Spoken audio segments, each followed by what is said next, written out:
Paulinha, vamos falar agora de games, porque o massacre que aconteceu no dia de ontem em Suzano acabou despertando aí uma grande discussão em torno dos games, os jogos eletrônicos. Que deu até numa hashtag das mais comentadas do Brasil desde ontem, Edgar, que é a hashtag Somos Gamers Não Assassinos, ou variantes dessa hashtag, que se referiam exatamente, primeiro, à associação dessa ação desses dois garotos a pessoas que jogam games, jogos de tiro ou first person, né? Ali onde você é o atirador. Então, eles aparentemente jogavam esse tipo de jogo e muita gente associando a ação a, por exemplo, estratégias usadas nesses games ou que isso teria alguma relação. E isso foi reforçado também por uma afirmativa do vice-presidente Hamilton Mourão. Eu vou ler aqui as aspas, né? Ele disse o seguinte: hoje a gente vê essa garotada viciada em videogames e videogames violentos. Só isso que fazem. Quando eu era criança e adolescente, jogava bola, soltava pipa, jogava bola de gude. Hoje não vemos mais essas coisas. É isso que temos que estar preocupados. Quando ele foi questionado em relação às armas, né? Enfim, era um outro questionamento e aí ele acabou levando o foco para essa história dos videogames novamente, Edgar. E aí, muita gente discutindo isso realmente na internet. Até que ponto isso é uma influência? Não é uma influência? É uma influência. Então, realmente, existe um ponto de interrogação frequente aí em relação a esses jogos de videogame violentos, Edgar. Só esses tópicos que você trouxe já geram aí e rendem muita discussão, né? Por isso a gente convidou aqui ao Morning Show, para vir ao Morning Show, 3 pessoas que vivem intensamente o mundo dos jogos eletrônicos, o executivo Léo de Biasi, que é sócio da holding de entretenimento BBL, o jogador e streamer, o The Darkness, Alessandro Antóquio, e o psicólogo Cláudio Godoy, que é especialista em ansiedade e no tratamento de traumas pela Faculdade de Medicina da USP. Primeiro, sejam bem-vindos aqui ao Morning Show para a gente falar desse tema que veio da mesma forma avassaladora quanto o atentado, enfim, aquele ato violento na cidade de Suzano ontem. Cláudio, eu vou primeiro falar com você do âmbito, né, da questão da psicologia e tal. Como é que você recebeu essa declaração do vice-presidente da República que a Paulinha trouxe para a gente? Isso em si não é algo novo, né? Sempre que às vezes acontece alguma coisa, é levantada essa questão. E outras vezes também a gente percebe que acaba saindo sendo uma saída mais confortável, direcionar para uma mídia que esteja em alta, né? Que hoje é o videogame. Anteriormente, né, tinha a questão que direcionava-se muito à televisão, às HQs, né? O que acontece, né?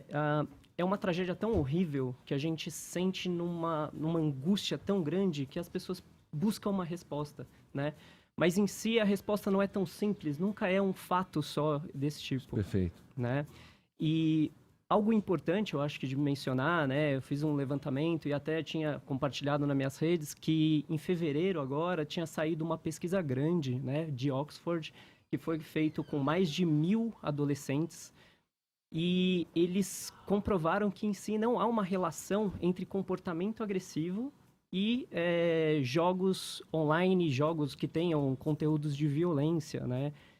Então, fica muito, né, a gente tentando lidar com essa angústia e direcionando para um ponto específico, e aí a gente acaba caindo em situações de uma falsa correlação, né? Se a gente pegasse, então, por exemplo, né, todas as pessoas que passaram, às vezes, num atentado, vamos dizer, de massa, alguma coisa, se você for ver, no histórico escolar dela, elas tiveram aulas de matemática, né? Mas a gente não consegue correlacionar, por exemplo, assim, passou por aula de matemática, então vira mais agressivo. Só que como é uma mídia mais distante, então, por exemplo, de uma outra geração, né? Uma geração mais nova, e as pessoas às vezes não têm esse contato mais próximo para entender esse mundo dos jogos, acaba virando a primeira alternativa. Né? Ontem a gente esteve aqui conversando sobre isso também, no âmbito da psicologia. Eu concordo com você quando você diz que é um conjunto de coisas. Enfim, a gente pode explorar várias coisas, desde o abandono no seio familiar, a educação, a carência e outras coisas mais que podem influenciar e entrar nesse bolo e definir a personalidade de uma pessoa psicopata, enfim. Mas como dissociar essas duas coisas? Se esses jovens, aí eu jogo para vocês me responderem, se esses jovens estavam com uma indumentária muito própria, de que você vê muito frequentemente em games, as armas também, armas brancas, que normalmente você vê nesse tipo de atração, de entretenimento, e na atitude em si de ódio, enfim, quando vemos aquela cena onde uma pessoa já morta e sendo ainda atacada, quer dizer, são cenas que eu acho, na minha opinião, que levaram muitas das pessoas a fazerem essa associação. Eu concordo quando você diz que busca-se, num primeiro momento, achar uma correlação ali das coisas. Eu acho que é muito mais profundo que isso. Mas como não pensar se eles estão ali trajados como se fossem os anti-heróis dos games? Em si, por exemplo, né, eu acabo vendo muito a paramentação deles correlacionada com outros casos que aconteceram nos Estados Unidos. Como Columbine, né, de Columbine. 99. Isso, a questão até da máscara, do boné virado para trás. Assim, até, por exemplo, em outros comentários que tiveram em fóruns, né, anônimos, assim, que foram correlacionados com eles, dessa visão de, assim, não, vamos fazer esse ato, fazer como os heróis, né, que foram. Então, aquela direcionação, direcionamento pro que aconteceu em outras situações grandes e tal. Eu não vejo tanto, por exemplo, às vezes em jogos específicos. Alguns jogos têm armas e tudo mais, mas, por exemplo, eu vejo que eles se utilizaram de armas brancas ou outras coisas que eles conseguiram, como molotovs, né? Que eles não conseguiram... Não usaram, mas... Não detonaram, mas, assim, foram o que eles conseguiram ter acesso. E o que eu acho importante também é a gente ver, né, que... acho que olhar, porque eles tiveram esse atentado, eles atiraram em diversas pessoas e depois eles se suicidaram, né? A gente prestar atenção também nesse ato de suicídio como uma comunicação, né? Por exemplo, você está tentando passar alguma coisa e às vezes eu acho que mais direcionar no que isso foi, né? Eu acho que tem um sofrimento dessa pessoa muito importante, né? Porque que a mensagem que mensagem que ele está passando fazendo isso, né? A princípio, assim, eu vejo esse movimento, né, de um ataque tão grande, tão nu e cru, né, o qual eu vou dar minha própria vida, né, é um sofrimento que a minha impressão que eu tenho eu quero que vocês sofram tudo que eu vim sofrendo, só que de uma vez só. Faz todo sentido, porque o sofrimento psicológico é bem grande, por quem sofre bullying e tal, não que isso justifique uma chacina, obviamente. Curioso que eu tava aqui pensando, de fato, se acontecer de alguém se inspirar num videogame para promover uma chacina, isso não necessariamente prova que gamers estão sujeitos a isso. Porque se a gente for pegar numericamente, eu acho que esse é o maior argumento, a maioria das pessoas, a imensa maioria, a esmagadora maioria, 99,9999% dos jogadores de videogame não sai por aí promovendo violência ou chacina.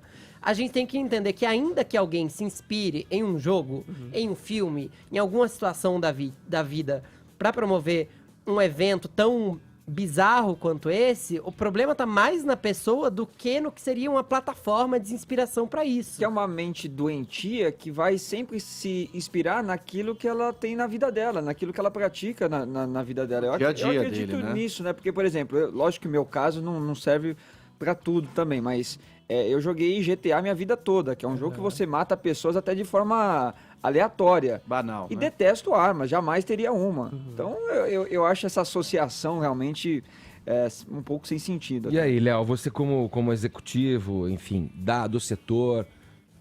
Eu queria te perguntar, na verdade, Léo, se a indústria ela sente um impacto imediato quando tem esse tipo de situação de tragédia, né? e quando isso é associado a uma narrativa Claro. de que existe essa relação que já ficou estabelecida, que é uma falsa correlação entre games e esse tipo de prática. Caio, sim, mas já foi bem pior.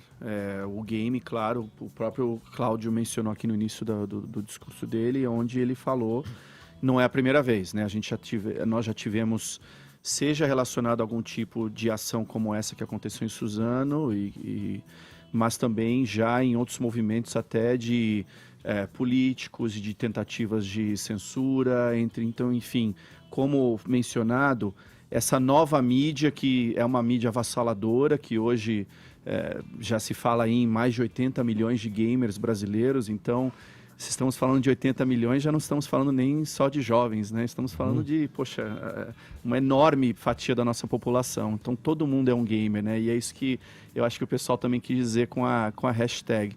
Mas sim, quem sente é o mercado, né? Então, nós que estamos aqui num trabalho, eu acho que é legal que a gente está em diferentes categorias aqui, cada um dentro da sua carreira, mas a gente sente porque a gente vem num trabalho contínuo de justamente pegar essa massa que está crescendo cada vez mais e que está ficando mainstream, vamos dizer assim, uma mídia mainstream, como os quadrinhos viraram e por aí vai, a televisão, e nós estamos tentando dar uma forma a ela, e uma forma organizada, Sim. regulamentada, com regras, e ao acontecer isso, você afasta, enfim, sejam marcas ou sejam justamente instituições que estavam olhando para isso, vendo como poderiam coexistir com esse ecossistema, falando, opa, talvez não seja a hora. Porque olha aí, é perigoso para mim, é perigoso para minha marca, é perigoso porque eu quero fazer com os meus investimentos. O Alessandro, que é The Eu queria ouvir exatamente a opinião do jogador, o Alessandro Tóquio, que tem aí a alcunha, o pseudônimo de The Darkness. Não tem nada de escuridão, né? Então, qual que é a tua opinião sobre isso que a gente vem conversando aqui, desde a opinião do Cláudio, da colocação do Cláudio, que é um psicólogo, enfim, passando pela declaração e depoimento do Léo aqui como empresário. Como é que você olha para isso? Você que é a ponta final ali, o jogador. Cara, a gente estava conversando sobre isso ontem durante a minha streaming e foi durante uma streaming que aconteceu também aquele desastre lá na Nova Zelândia. Sim. E a gente caiu nesse assunto e começamos a debater e é legal que você consegue medir numa live stream em tempo real o que o público está sentindo sobre o que está acontecendo. E é incrível, porque todo mundo abomina isso. Toda a galera que tá me assistindo joga, são gamers e, cara, não fazia sentido na cabeça de ninguém. Não faz o menor sentido. Com certeza, como o Claudião falou, é um aglomerado de coisas que deve ter na vida do cara e ele, você não acha que, na verdade, porque isso é uma teoria pessoal, né? Na verdade, o game, inclusive o game violento, aquele mais gráfico, ele pode atuar no sentido contrário. Pelo seguinte, você faz uso da fantasia para dar vazão a impulsos, certo? Que estão dentro do ser humano. Exato. Todo mundo tem um pouco de darkness dentro de nós mesmos, né? Assim, só para traçar um outro paralelo com uma indústria gráfica e explícita. Pornografia, tá? O consumo está diretamente também associado à popularização da internet. Sim. Não é por causa do aumento do consumo de pornografia que as pessoas estão fazendo mais sexo. Na verdade, estatisticamente, estão fazendo menos e estão mais insatisfeitas. Agora, esse tipo de comportamento de consumo, no caso aí de pornografia, ele fica restrito ao campo da fantasia como uma válvula de escape mesmo para as ansiedades do dia a dia. Traçando um paralelo, os games funcionam dessa forma. Tem um irmão que é gamer e quando ele está estressado, a melhor coisa para ele é fazer isso da mesma forma como ele luta uma arte marcial, justamente para não exercitar a violência, né, no dia a dia. Eu faço isso até hoje, cara. Funciona assim? Chego de um dia de trabalho aí... E na arte marcial ainda tem a doutrina por trás que ensina que você não deve fazer aquilo com as outras pessoas. A disciplina, né? Tem a disciplina, tem tudo isso. Os games, a grande maioria, ele coloca sempre você do lado oposto à violência, né?